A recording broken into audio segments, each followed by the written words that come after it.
आइए प्यारे दर्शकों, दोस्तों, प्यारे बंधुओं, जितने भी हमारे चैनल पर जुड़े हुए हैं, सभी से प्रणाम, नमस्कार, आशीर्वाद की कामना करते हुए, क्योंकि लिखा है रामचरित मानस में कर्म प्रधान विसर्ज राखा, जो जिसकी तत्फल शाखा। कर्म के हिसाब से सबको रोजी परमात्मा दे रहा है। आइए गीत आपके चरणों में रख रहा हूँ।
हर राजा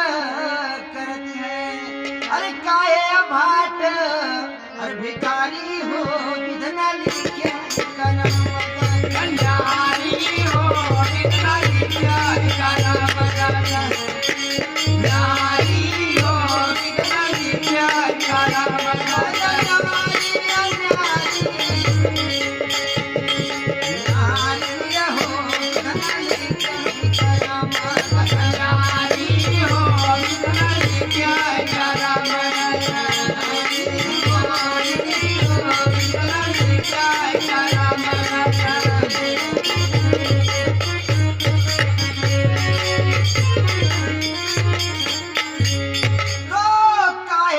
चंदन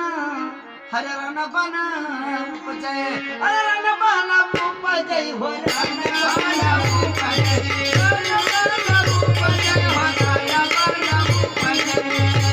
तो काहे का चंदन हर रन बन उपजय। उत्तम दादा हर काहे रिया घर भाई हो विधना लिखे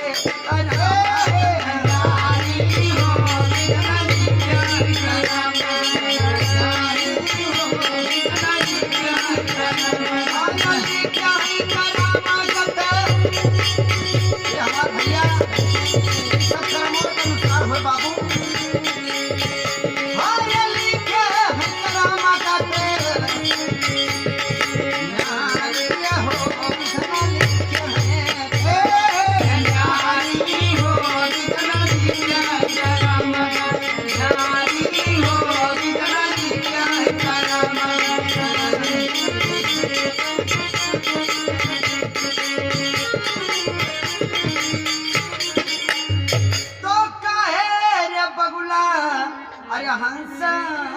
बरन है, काहे का बगुला अरे हंसा बरन है, अरे काहे कोयलिया हर काली हो विधन लिखे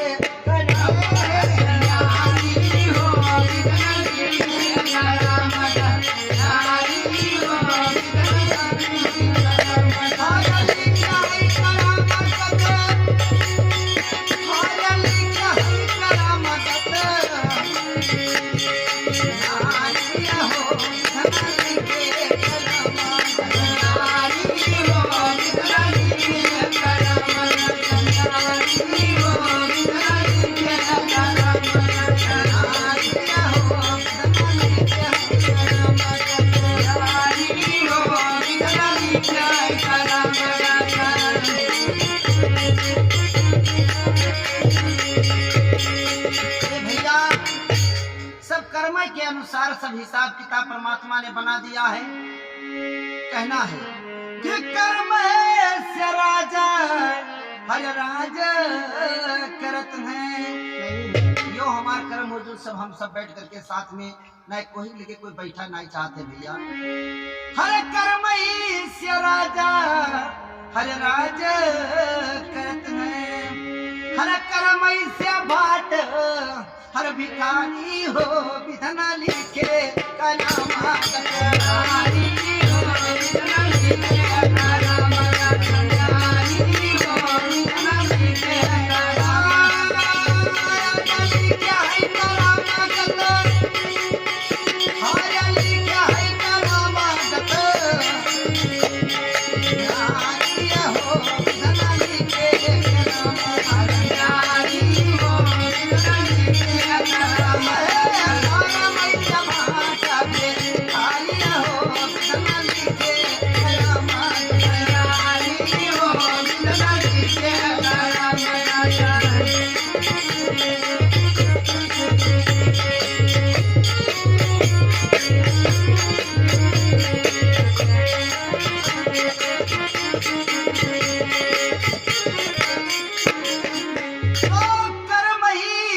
चंदन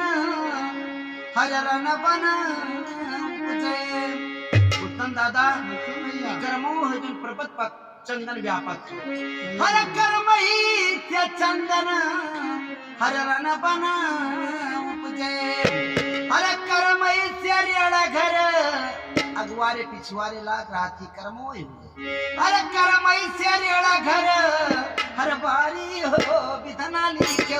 कलामा कटारी हो विधना लिखे कलामा कटारी हो विधना लिखे कलामा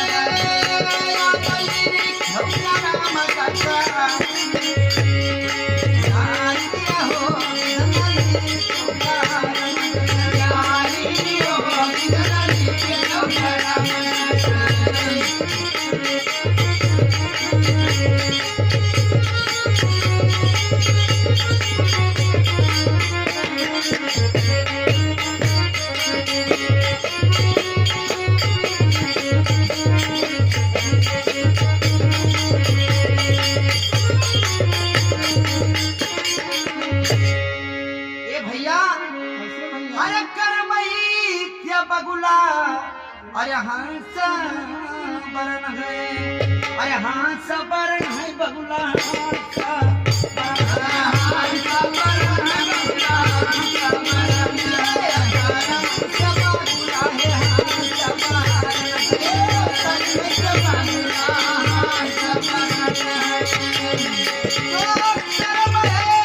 बगुला अरे हंस बरन है हर कर्म से कोई लिया ये हमारा भैया हर कर्म से कोई लिया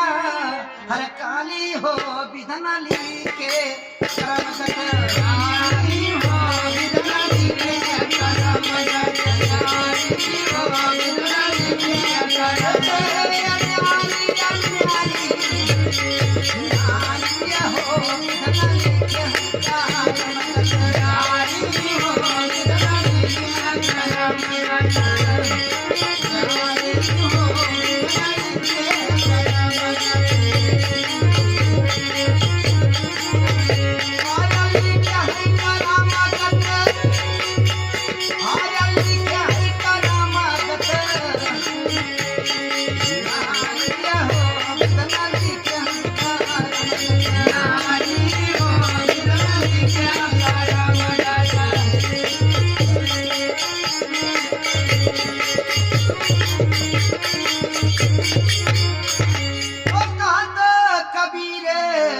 अरे सुनो जे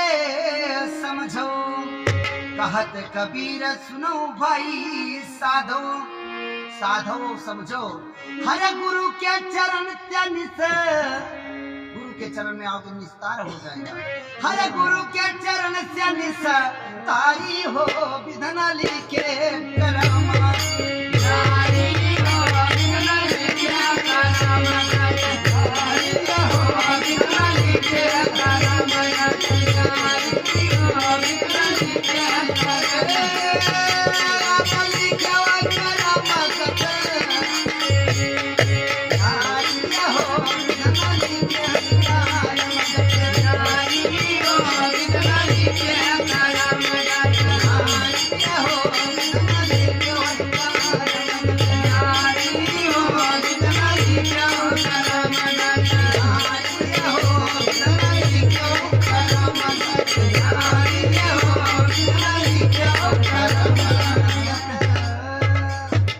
प्रेम से बोले संत भगवान की जय। गीत अच्छा लगे तो कमेंट में जरूर